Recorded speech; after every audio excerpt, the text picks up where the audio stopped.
Some of the best parenting advice I've ever gotten actually came from a shaman, which is not normally where I would expect great parenting advice to come from.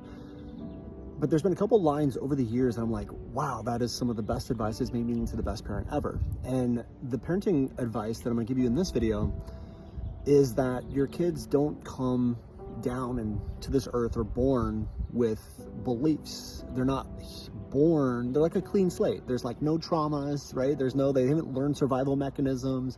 They haven't learned what they need to do to keep themselves safe. They don't have beliefs. They learn those things as they move through life. They learn a lot of those things from us.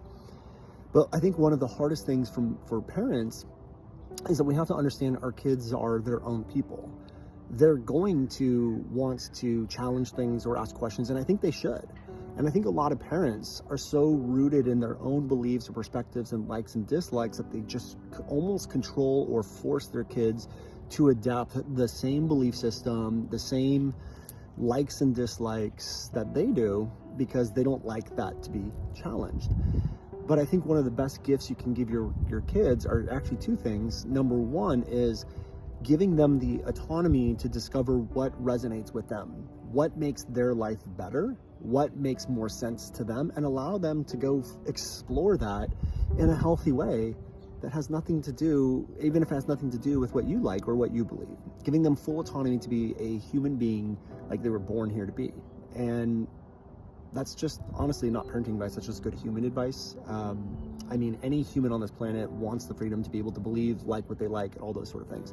But the second piece of this is that you actually, when you give your kids that ability, you give them the ability to question things. And I think there's a lot of people and a lot of fights and conflicts going on this planet right now that are because people aren't challenging things or questioning things or looking outside of themselves. And so when we give our kids the ability to question things or explore their own stuff, even if it goes against what we believe, and you allow them to do that in a very safe, and they feel very safe doing it, you raise adults who question things, can take on other people's perspectives, find their own path, are more accepting of other people's perspectives as well. And so when we allow our kids to find autonomy and beliefs, likes and dislikes, and who they are in healthy ways, we raise well-rounded human beings that turn into adults who are able to question things and find what resonates with them and create healthy environments for their families. So if you like this advice, let me know, hit the follow button, or leave me a comment below.